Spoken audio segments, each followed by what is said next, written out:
Ustaz Adi, kami ingin tabayun tentang ceramah tausiah Ustaz di YouTube bahwa musik itu halal atau dibolehkan. Jazakallah khair. Antum kapan melihat tayangan saya? Ini poin pertama. Atau antum melihat utuh atau tidak? Yang kedua, apakah antum hadir di majlis itu cuma melihat atau cuma melihat cuplikan? Yang ketiga, dalam suasana apa saya menjawab pertanyaan itu? Karena setiap materi yang disampaikan, setiap majlis itu suasananya bisa berbeda. Apa yang ditanyakan nggak bisa antum bikinnya di hukum umum. Ini poin pertama. Yang kedua, antum mesti bedakan hukum dengan sikap hukum. Itu berbeda. Hukum dengan sikap hukum. Kalau antum ditanya hukum, antum mesti jujur. Nggak boleh antum ambil sesuai selera antum aja. Yang pengen saya begini, itu sampaikan. Yang menurut Nabi padahal benar, antum tutupi karena hanya jamaah ikut keinginan antum. Itu nggak boleh. Dosa itu antum. Sikap hukum itu beda. Misal, ada hukum, saya beri contoh nanti saya teruskan ke musik ya. Ada hukum misalnya untuk sujud nih, setelah i'tidal. Ya, hukumnya ada dua secara umum. Yang pertama adalah sujud dengan menggunakan lutut dulu. Itu ada di Abu Daud nomor hadis 838 dari Wa'il bin Hujur, posisi paling kanan sebelah bawah. Baik, yang kedua ada menggunakan telapak tangan. Di telapak tangan dulu, baru lutut. Ya, itu ada di Abu Daud kitab yang sama, nomor hadis 840 dari Abu Hurairah, posisi paling kiri sebelah atas sampai 841. Cuman beda dua nomor. Ini yang disebut hukum. Jadi kalau Anda tanya bagaimana hukumnya, ini dua alternatif yang diajarkan oleh Nabi. Singkatnya ada kemudahan. Anda kalau ingin menggunakan lutut boleh, ingin menggunakan telapak tangan boleh. Karena kita sujud memang hanya menggunakan satu di antara dua itu. Itu artinya kemudahan. Rumus fikihnya disebut al-jam'u wa taufiq. Jadi kalau ada persoalan, hadisnya banyak, antum jangan pilih satu hadis dan antum ikuti, tidak. Kumpulkan semua hadisnya, at-taufiq kemana arah hukumnya. Di situ antum simpulkan. Sampai Ibnul Qayyim al-Jauziyah menulis kitab sifat salat Nabi, beliau menyimpulkan saya pilih yang pakai lutut. Syekh Muhammad Nasruddin Al-Albani menulis kitab sifat salat Nabi, memilih menggunakan telapak tangan.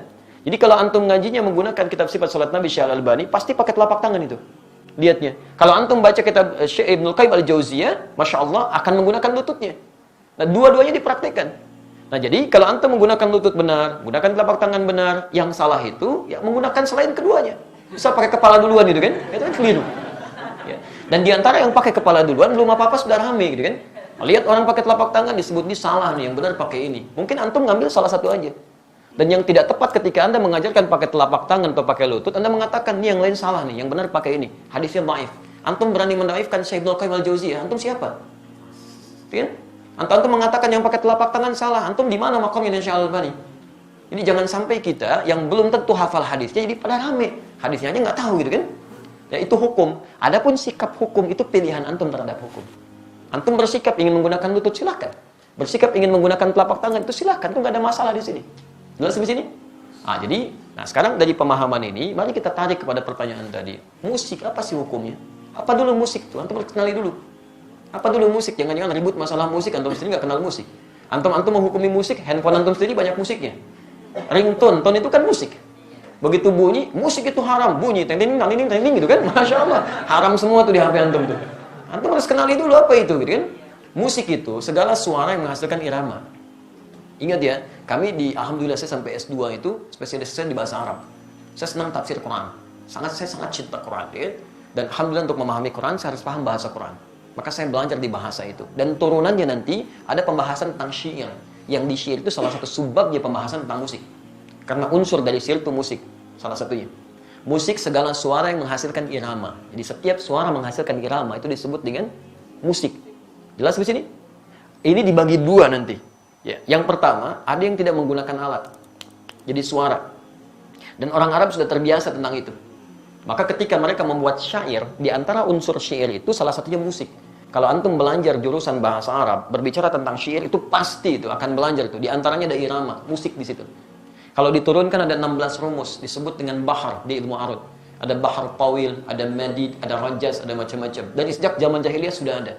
Jadi begitu mereka bikin syair, tidak ada irama musiknya, itu disebut aib musiknya. Aib syairnya, celah. Bukan syair yang fasih. Ya, tawilun lahu dunal buhuri fadailu fa'ulun mafa'ilun fa'ulun mafa'ilu kifanan fi min dzikra habibin wa manzili bisaqtul liwa bainad dakhuli fahawmali. Selalu ada iramanya, membedakan satu dengan yang lainnya. Nah, pada yang seperti ini bahkan turun ayat Quran. Saya ulang ya, bahkan surah khusus yang membahas tentang kebiasaan mereka. Surah ke-26 disebut asy-syu'ara. Asy-syu'ara itu jamak dari kata syair yang berarti pemusik, penyair. Nggak pakai penyair. Oh, itu penyair. Saya ulang ya, penyair. Jamaknya asy'ara. Tayyib, kalau antum baca nanti dari ayat 224 sampai ke ujungnya, singkatnya apa? Ada kebiasaan-kebiasaan mereka ketika ayat turun dicela oleh Quran. Dicela oleh Quran.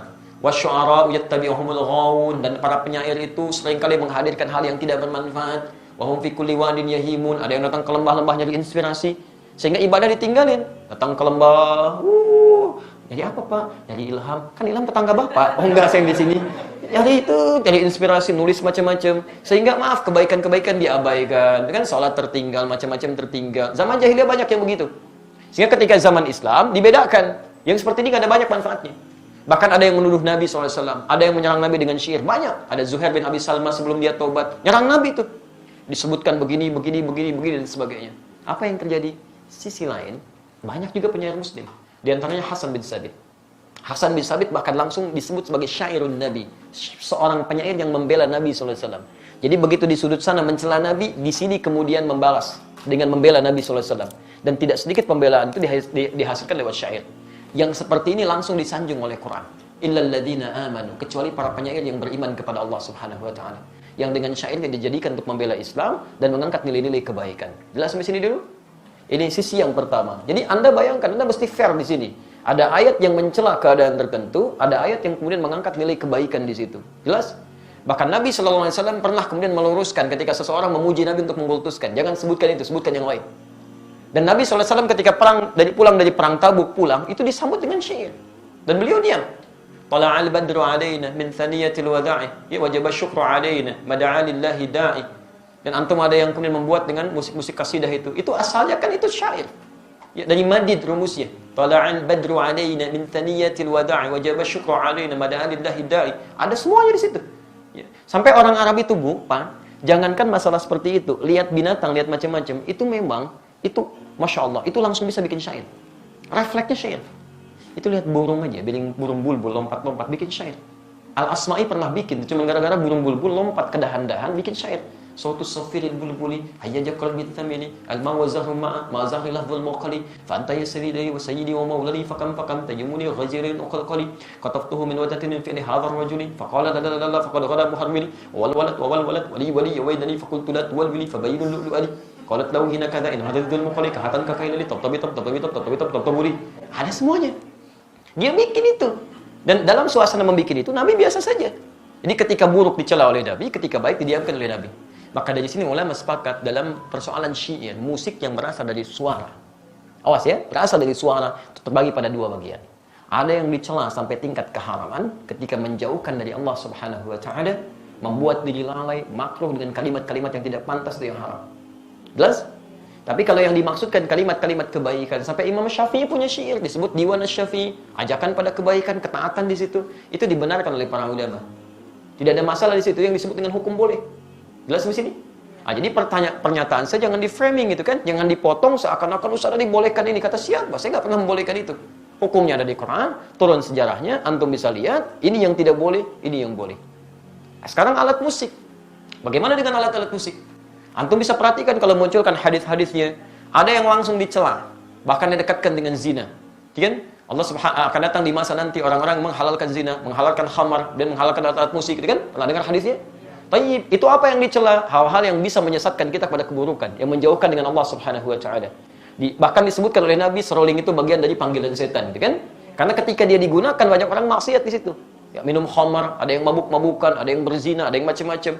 Silakan cek ya, silakan antum cek. Setiap kali menemukan musik di tempat-tempat yang tidak baik, pasti turunannya maksiat. Itu yang jatuh haram di situ. Haram dan seterusnya. Tapi ada di antara hadis-hadis yang antum pernah lihat, bukankah pernah Nabi SAW datang ke rumahnya Sayyidah Aisyah? Jadi, apa yang terjadi? Rupanya di situ sedang ada pesta yang diadakan oleh Sayyidah Aisyah. Sedang bergembira. Tiba-tiba ada dua di antara khadimahnya sedang bermain gendang gitu kan? Baik, tobul. Dia sedang kemudian bersyair. Datang Abu Bakar. Ketika Abu Bakar datang dikatakan, Abi mazmuri syaitani fi baitin Nabi SAW. Ini yang setan ada di rumah Nabi. Kata Nabi, biarkan. Daha ya Abu Bakar. Falikul ummatin 'aid. Karena setiap orang, setiap umat punya hari rayanya. Biarkan aja katanya. Jadi ada yang dibiarkan oleh Nabi, ada yang tidak diperkenankan. Tapi pembiaran Nabi itu juga bukan menjadikan Nabi fokus kepadanya. Nabi nggak fokus. Nabi nggak pernah misalnya pikirin itu, nggak pernah nikmati itu. Jadi beliau biarkan, tapi beliau nggak mencela. Jelas di sini? Ini menunjukkan bahwa pada hakikatnya Nabi tidak mengutamakan tentang musik itu. Yang walaupun itu dibenarkan sebagian yang tadi itu. Tapi kemudian beliau tidak hindarkan karena dikhawatirkan nanti umatnya malah fokus kepada hal demikian. Jadi ada yang dibenarkan oleh Nabi, tidak seketika dilarang dalam sifat-sifat yang seperti tadi. Adapun yang tadi alat musik yang lain yang digunakan pada sesuatu yang maksiat, yang tidak baik, itu yang dihukumi haram oleh agama. Dan pada hakikatnya alat tuh nggak ada hukumnya. Alat benda nggak ada hukumnya. Saya mau tanya, apa hukumnya golok? Apa hukumnya pisau? Nah, antum belajar usul fikih dulu. Hukum itu tidak melekat pada benda. Hukum itu melekat pada amalan. Ingat, pada amal, bukan pada benda. Golok digunakan untuk apa? Kalau digunakan untuk sembelih hewan korban, maka hukumnya dia halal. Tapi kalau digunakan untuk, nah ini poinnya. Misal, ancam orang, bunuh orang. Saya kemarin ke Bali, Masya Allah. Ya. Begitu turun dari rumah makan, ada seorang, Ustaz, mohon Ustaz untuk makan hari ini aja, untuk makan hari ini aja. Tapi yang dipegang, golok, kemudian pisau, ditutup, begini di hadapan ke kita. Begini, Ustaz, tolong untuk makan hari ini. Masya Allah. Itu luar biasa, kan?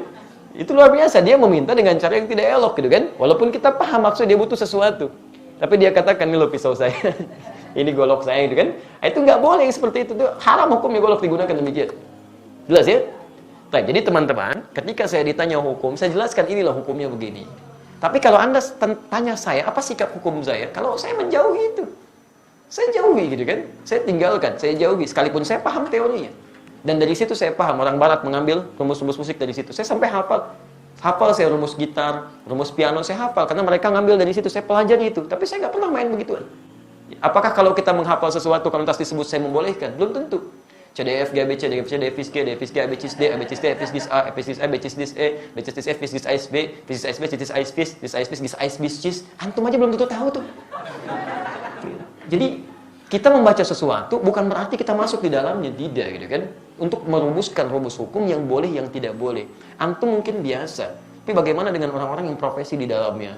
Ada yang mengajar begini, ada yang begitu. Saya mesti berikan pendalaman hukum seperti ini. Tapi sikap saya seperti ini. Jelas di sini? Baik. Antum boleh tidak sepakat, tapi jangan sampai ketidaksepakatan itu menjadikan kita harus saling mencela. Itu nggak boleh. Nggak boleh. Dalam tidak sepakat pun nggak boleh mencela. Apalagi dalam hal sepakat, kan? Baik. Alhamdulillah. Jelas di sini? Thanks. Like and subscribe. Like and subscribe. Like and subscribe. Like and subscribe. Like and subscribe. Like and subscribe. Like and subscribe.